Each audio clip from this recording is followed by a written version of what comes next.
सुबह से फिर तेज बारिश जारी थी। सब अपने अपने कमरों में बिस्तरों में दबके थे। शाह सालिया के बालों में उंगलियां चलाते हुए बोले, सालिया, यकीनन आपने भी ये वक्त बड़ी मुश्किल से काटा होगा कि हब्रू में हम 3 गुंडों की मौत का ड्रामा करना मिशन का हिस्सा था। सालिया लजर का शाह के होंठों पर हाथ तक गई। अब कुछ मत बोलिएगा, मुझे लगता है कि मेरी जान निकल जाएगी। तो शाह बोले, हाँ यकीनन। वह एक खौफनाक हवाब से कम नहीं था। सालिया शाह के लबों को चूम कर बोली, और इस मिशन में मदद करने का इनाम अल्लाह ताला ने मुझे आपकी सूरत में दे दिया। शुक्र अल्हम्दुलिल्लाह। और बोली, और ये खुशी भी मिली है कि मैं आपकी पहली बीवी हूँ और हमारा तशहीर हमारे प्यार की निशानी है। शाह सालिया के बाहों को में लेकर बोले, ये प्यार की निशानियां कम है, मैं तो 10-12 और चाहता हूँ। सालिया हैरत से फटी हुई आंखों से शाह को तकती है और शाह अपना कहका रोकने के लिए सालिया के होंठों पर झुक गया। सालिया शाह की शरारतों से बचने के लिए बोली, नीचे चलने 7 बज गए। पर शाह बोले, नहीं बिल्कुल भी नहीं, 9 बजे जाएंगे। अभी आराम से मेरे पास लेटो, मैं बहुत ही उदास हूँ। वो खोए हुए लहजे में बोले, मुझे ये घड़ियां अपनी फैमिली के साथ बतानी है। तब तशहीर ने रोना शुरू कर दिया तो सालिया मुंह बनाकर बोली, लो जी। चौकीदार उठ गया और वो दोनों हंसने लगे। अकील ने सिम ऑन की तो लातादाद मिसकाल से मैसेजेस थे सफ़ी के और शाह के। वो कहकर लगाकर हंसने लगा और किचन से चाय लाती मलिया बोली, है बड़े कहके लग रहे हैं। तो वो बोला, शाह वीर जी और सफ़ी मुझे ढूंढ ढूंढ कर हलकान हो रहे हैं। मलिया का हाथ पकड़कर अपने करीब बिठाकर बोले, वो बोल रहे हैं घर आओ ताकि वलीमे करें, पर जब तक तुम इकरार मोहब्बत नहीं करोगी मैं तब तक घर नहीं जाऊंगा। मलिया चीखने वाले अंदाज में बोली, क्या? और हैरत से अक्की को तकने लगी। अक्की कांधे उछाल गया कि इतराफ तो करना पड़ेगा। दूसरी तरफ वो चौंकी। दूसरी दफा मैंने पहली बार कब किया है? किताब मोहब्बत व नरोठेपन से मुंह टेढ़ा करके बोली। तो अक्की मिलिया पर काबू पाते उसके लबों पर झुका और किस करके बोला, वहां अस्पताल में बोली तो थी, अक्की जी आई लव यू, आप बहुत अच्छी हैं, मैं सारी जिंदगी आपके साथ रहूंगी। अब याद रखना ये शादी तुम्हारी आई लव यू की फरमाइश पर हो रही है। मलिया अक्की की बात सुनकर हैरान हुई कि क्या वो अस्पताल में अपनी मोहब्बत का इजहार कर चुकी है। उसे खामोश देखकर अक्की बोला, मैंने तुम्हें इनाम भी दिया था। मलिया हैरत से फटी हुई आंखों से देखकर बोली, क्या? अक्की बोला, तब भी मैंने तुम्हारे लबों से मुंह मीठा किया था। मलिया बुखला कर बोली, क्या?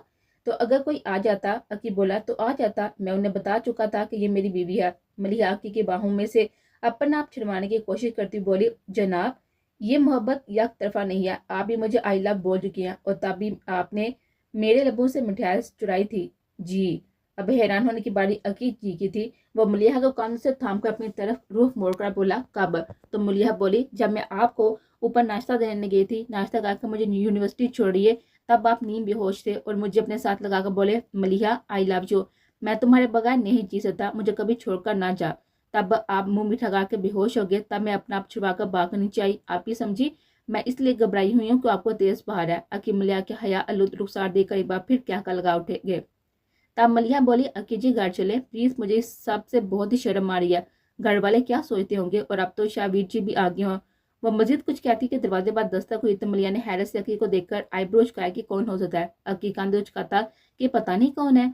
साइड के दराज में से अपनी रिवॉल्वर लोड करके मलिया को किचन में जाने का इशारा करके दरवाजा खोल देता है। बाहर से आने वाला फौरन अकी के पेट में मुक्का मारता है तो अकी अचानक हमले से संभल नहीं पाता, फर्श पर गिर जाता है, जिसको देखकर किचन के दरवाजे पर खड़ी मलिया की चीख बुलंद हुई कि ये कौन है, ये लोग क्या चाहते हैं। वो लम्हों में कितना सोच गई थी जबकि कमरे में सफ़ी और शाह का क्या बुलंद हुआ और बोले, तूने सोच भी कैसे लिया कि हम तुझे ढूंढ नहीं पाएंगे। सफ़ी जेब से फोन निकालकर लहराने लगा और बोला, लोकेशन।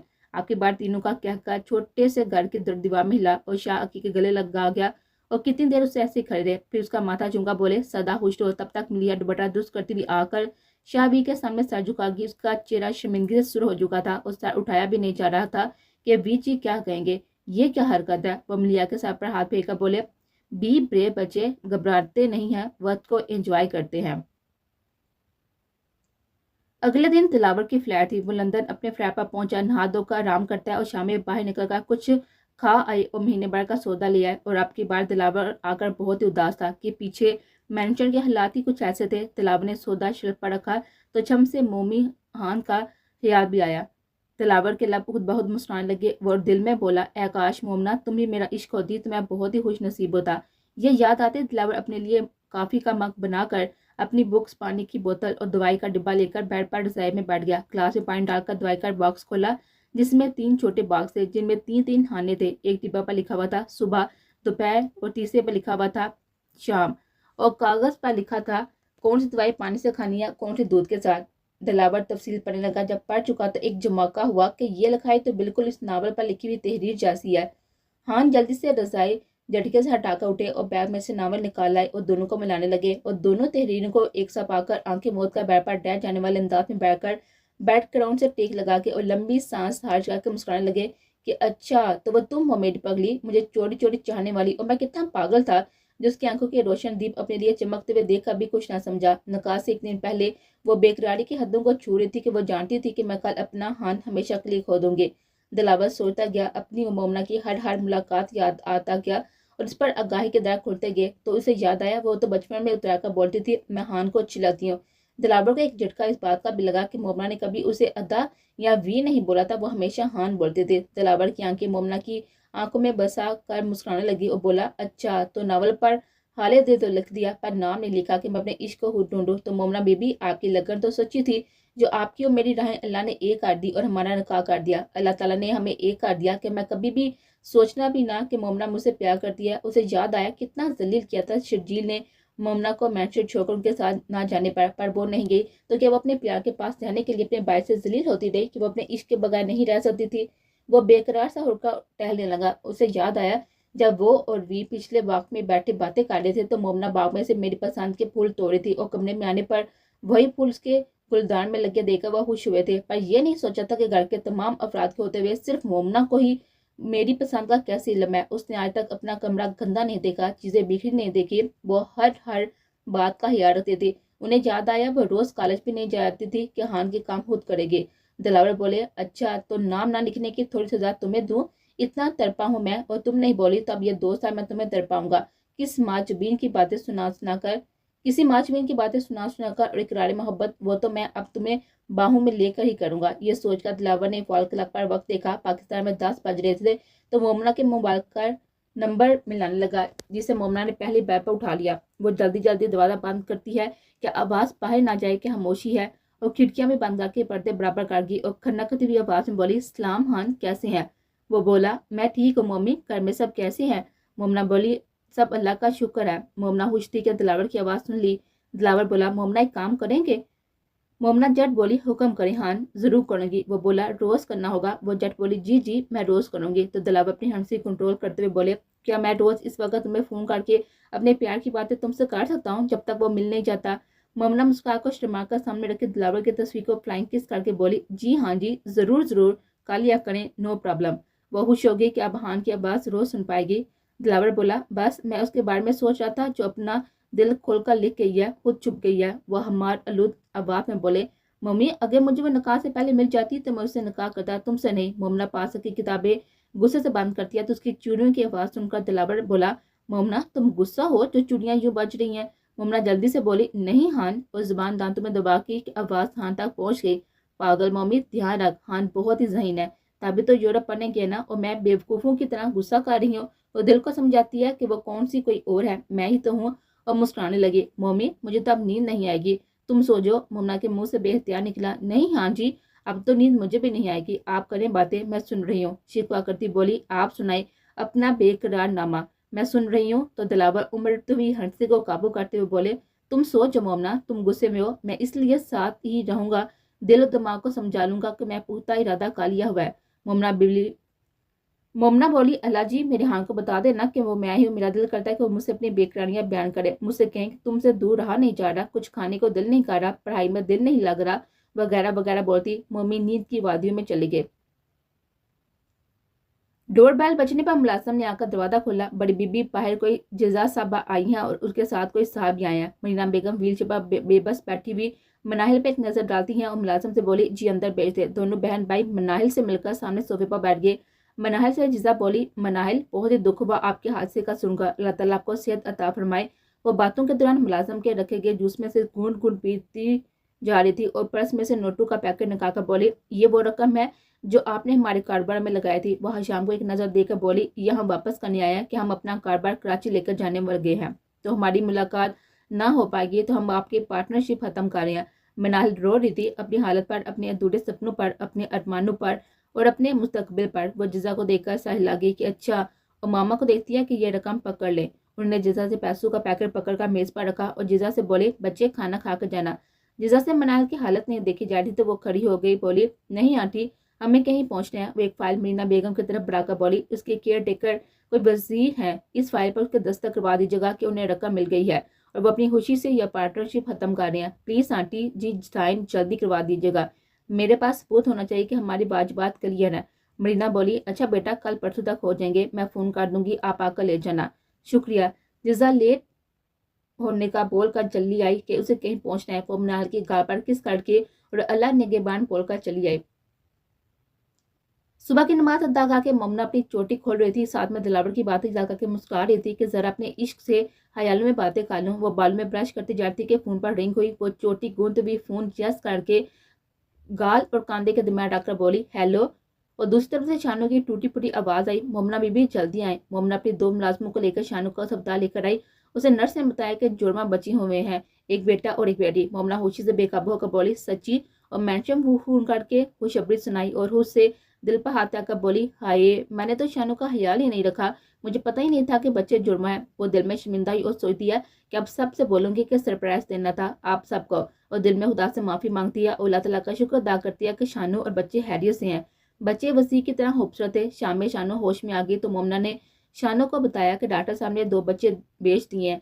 शानू झटके से रुक बैठी। शानू मोमना से बोली, क्या मेरी बात हाँ जी से हो सकती है? मोमना शानू को अपने हाथ में दबाकर बोली, जी जनाब, क्यों नहीं होगी, जरूर होगी। वो बोली, मैं आपके होश में आने का इंतजार कर थी। वो मैनेजर से बोली, वजीर लाला से बात करवा दीजिए। मोमना फोन शानू को पकड़ा कर बाहर आ गई। शानू बोली, अस्सलाम वालेकुम वीर। वालेकुम अस्सलाम, मुबारक हो बच्चों की। मामा, मुझे मिठाई मिल गई है, मेरी बीवी बहुत बहादुर है जो ये वक्त इतनी बहादुरी से काट गई। वो ममनून लहजे में बोले, शुक्रिया शानो। शानो बोली, हाँ जी, क्या मैं अपनी इस बच्ची का नाम भाई कायनात रख लूं? वजीर हैरत से फटी आंखों से मैनेजर को देखते हुए खड़ा हो गया और खोए लहजे में बोला, शानो तुम? दूसरी तरफ से शानो की कमजोर सी आवाज आई, जी हाँ जी, मैं ठीक हूँ। वो तो मैं मनाइल बीबी के डर से पागल बनी हुई थी कि वो मुझे आपसे दूर ना कर दे। और शानो रोने लगी। वजीर मैनेजर से कुछ फासले पर जाकर बोला, शानो, तुम बेशक कायनात नाम रख लो, पर यह बात याद रखना, तुम्हारा होश में आना मेरे यार को अंदर से मार देगा, वो मुझसे ये बर्दाश्त नहीं होगा। शानो बोली, हाँ आप फिक्र नहीं करें। शानो चलती हुई आवाज में बोली, हाँ 2 बच्चे आ गए हैं, बाकी 4 रह गए हैं, वो आप आएंगे तो डॉक्टर से ले आऊंगी। वजीर खुशी से कहकर लगा गया, जिसे सुनकर शानो के अंदर खून उतर गया और वजीर की आंखों में ठहरे हुए आंसू बहने लगे, जिन्हें वजीर मैनेजर से बोला, खुशी के आंसू है। शर्जील लंदन फ्लैट पर पहुंचा और अपने जरूरी कागजात लेने आया था जो यहाँ पर रखे थे। दिलावर बहुत खुश था, उसे आज ही वजीर के जुर्मा बच्चों की खबर मिली थी। वो अंदर दाखिल होते हुए शर्जील से बोला, बैठो, मुझे तुमसे कुछ बात करनी है। वो बोला, पर मुझे नहीं करनी, तुम्हारी कोई भी बात नहीं सुनी। दिलावर बोले, शर्जील बस एक बार बात सुन लो, फिर चाहे सारी जिंदगी मत मिलना, ओके? शर्जील बेचैन से उठकर बैठ गया और दिलावर अपनी अलमारी से वो तमाम चीजें ले आया जो मनाल की अलमारी के लॉकर में उसे उठा कर लाया था। वो उसे मनाल की रिपोर्ट दिखाता है और बहलवाल की क्रास लगी तस्वीर दिखाता है। शर्जील बहलवाल की तस्वीर देखकर झटके से बैठे से उठ गया और हैरत से दिलावर को देखता है कि बहलवाल तो सिंड्रेला का भाई है। वो कांपते हाथों से वे रिपोर्ट्स की और बहलावल की पिक सब चीजें मेरे से उठा लेता है। वो कुछ बोलता कि दिलावर बोला, तुम्हारी बहन खुद अपनी मुजरम है, उसका कोई मुजरम नहीं। वो बेचारा हम हुआ ही 6 माह से जेल काट रहा है। बाहर उसकी पागल बेबी 2 बच्चे लेकर दर बदर हो रही है और उसे पागल भी तुम्हारी बहन ने किया। शर्जील बातें सुनकर और DIN की रिपोर्ट देखकर शर्मिंदा हो गया और जानने का इरादा तर्क करता है और उड़कर दिलावर के गले लगकर रोने लगा और बोला, यार माफ कर दे। वह कुछ और बातें करता कि झटके से दरवाजा खोलकर सिंड्रेला अंदर दाल हुई और एक कागज शर्जी के मुंह पर फेंक कर बोली, मैं प्रेग्नेंट हूँ और इस बच्चे के बाप तुम हो। तुम मुझे बेवकूफ नहीं बना सकते। अगर तुम इस बात से इनकार करोगे तो मेरा भाई तुम्हारा वो हशर करेगा कि तुम याद रखोगे। शर्जी बोला, सिंड्रेला, मैं तुमसे कोर्ट मैरिज कर चुका हूं, तो जो यहाँ के हिसाब से शादी है, पर पाकिस्तान के लिहाज से नहीं। तो उसे कहेंगे कि यह मुकाफाती अमल है। वो बहवा की और मनाल की तस्वीर और DN की रिपोर्ट सिंड्रेला को पकड़ा कर बोला, पहले इस सवाल का जवाब अपने भाई से लेकर आओ, फिर मैं तुम्हें हर सवाल का जवाब दूंगा। सिंड्रेला कुछ न समझते हुए वो रिपोर्ट और तस्वीरें देखकर बोली, मतलब? तो शर्जील दांत पिसकर बोले, अपने भाई से बोलना ये मेरी बहन है, बाकी वो समझ जाएगा। वो सिंड्रेला से बोला, जब मर्जी आ जाना, हम 1 माह तक यही हैं, फिर हम पाकिस्तान वापस जा रहे हैं, याद रखना। दिलावर ने वजीर के बेटे का नाम मुनीब रखा था। फोन के बार पर सोया हुआ दिलावर फोन यस करके बोला, हेलो। तो उसे वजीर के चकती हुई आवाज आई, बादशाह, वजीर को आजादी मुबारक नहीं बोलोगे? दिलावर झटके से पट्टा और शर्ट पहनते हुए बोला, सच में तू छूट गया है क्या? तो वजीर बोला, हाँ शर्जी साहब ने सुलह कर लिया, मुझे माफ कर दिया, अब मैं आजाद हूँ। दिलावर से मुबारक बोलकर फोन रखता है और वो तेजी से कमरे से निकलकर बाहर हाल में आया जहाँ पर शर्जील अपने लिए कॉफी बना रहा था। उसके मैनेजर का फोन भी आया था कि सर वजीर की जमानत करवा दिया। दिलावर ने शर्जील के गले लग गया, उसकी कमर थपथपाते हुए बोला, शुक्रिया या बड़ी मेहरबानी।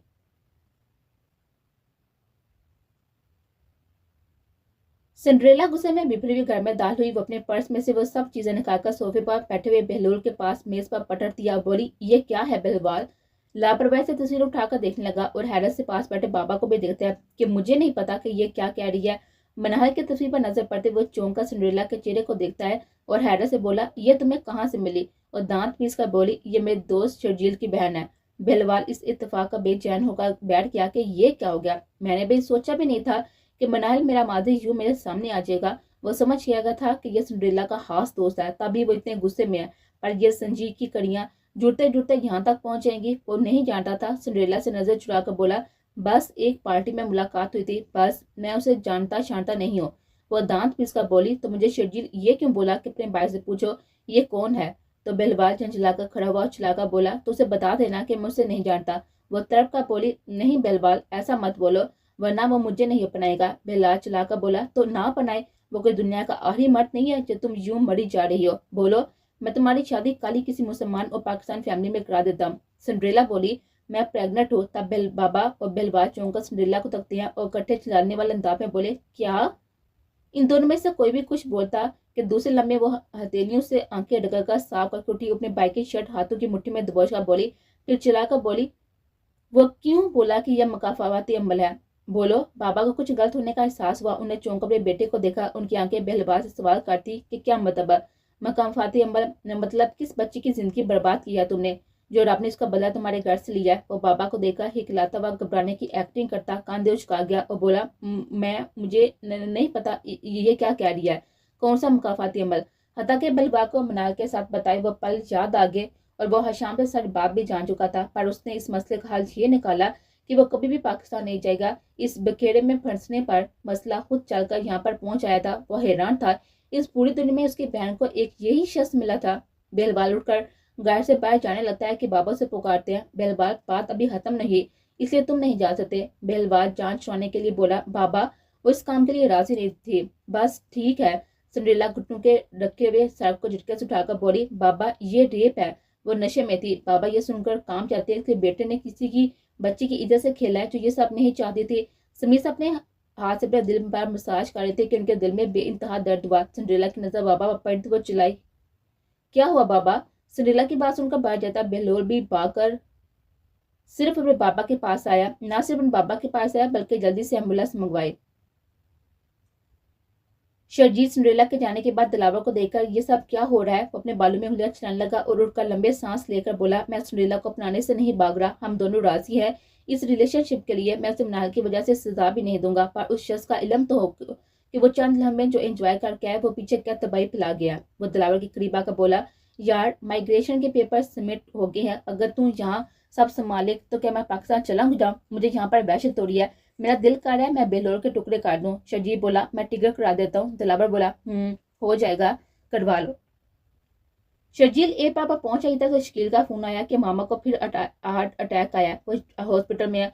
वो जल्दी से बोला, शर्जील फिक्र नहीं करो, मैं आ रहा हूँ, मैं एयरपोर्ट पर हूँ, तुम वजीर को फोन कर दो, वो देख लेगा। ताया जी को भी इतला कर दो, वो भी पाकिस्तान पहुंच जाएंगे।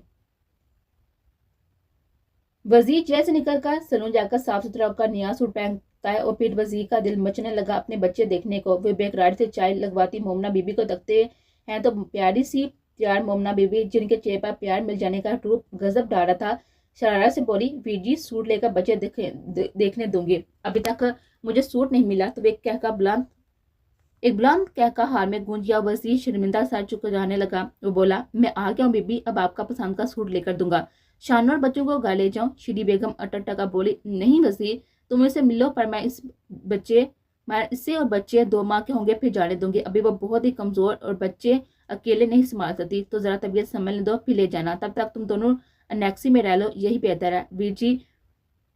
वीर बस जी बोला और खड़ा हो गया। क्या वो जल्दी से अपने बच्चों को देखना चाहते हैं? मुमना बोली, ऊपर मेरे कमरे से अगला कमरा शानू का है। वजीर सर से अच्छा बोलकर सियां चढ़कर शानू के कमरे पर दस्तक देते हैं। शानू व्यापार बच्चे अपने बाहों में बढ़कर अपने सीने पर लटाकर खुद ही लेटी होती, उसके चेहरे पर अश्क रवां था कि उसे आज वजीर बहुत ही याद आ रहे थे। वजीर ने करके गला साफ किया कि शानो की हैरत से मुजस्मा बन गई। वजीर दरवाजे में साफ सुथरे हुलिये में वजीर खड़ा मुस्कुरा रहा था और शानो आंखों को मसने लगी कि शायद वो हवाब देख लिया।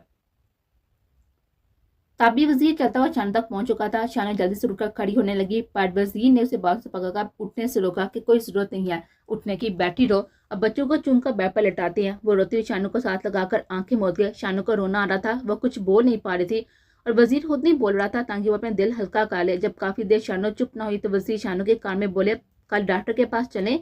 शानो ना समझते हुए सर उठाकर हिचकी लेकर बोली, क्यों? वजीर बोला, तुम ही तो बोली थी आएंगे तो बच्चों डॉक्टर से 2 और बेबी लेकर आऊंगा। शानो हनकू की तरह वसीर को तकने लगी तो वजीर शानो के लब चुमकर बोले, चले। तो शानो जल्दी से नफी में हिलाकर बोली, नहीं अब भी नहीं, पहले उन्हें तो पालो। वो कायनात मरीब की तरफ देखकर बोली। वजीर ने शानो को एक बार फिर मुबारक दी और बोला, बच्चों की मुबारक हो मामा जी। तो शानो शर्मा कर बोली, आपको भी।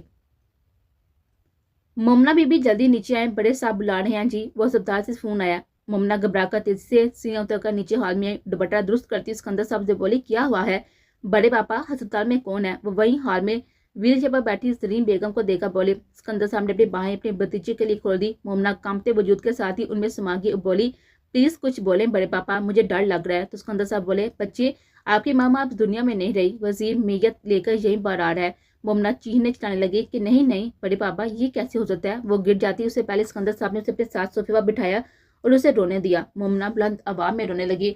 जरी बेगम ने अपनी चेयर व्हील चेयर के करीब लेकर आई और रोने लगी और इस तसल्ली भी देने लगी कि वो सब्र से काम ले। वो सर उठाकर बोली, पापा अदा शजील। तो सिकंदर साहब बोले, वो आ रहा है, उसे पता चल गया है कि उसकी मामा अस्पताल में है, वो सुबह तक पहुंच जाएगा। उसने ही बोला है कि वजीर सब कुछ देख लेगा, मैं आ रहा हूँ, इसलिए मैयत यहीं आ रही है। आज मरीना बेगम का 40वां था। दिलावर काम खत्म करके पाकिस्तान पहुंच रहे थे। आज मोमना काफी दिनों के बाद अच्छी सी तैयार हुई कि हाँ नारे हैं। वो शानों से भी बोली, अच्छी सी तैयार हो जाओ, जिंदा लोगों के साथ जीना पड़ता है, मरने वालों के साथ मरा नहीं जा सकता। वो हस्तियां आपके वालिदैन ही क्यों ना हो, ये अल्लाह का दस्तूर है, तो हम कौन है इससे इनकारी। अब जो भी मनाल के करीब होता उसे पानी पिला देता, खाना खिला देता कि यह भी एक मुमल का काम था।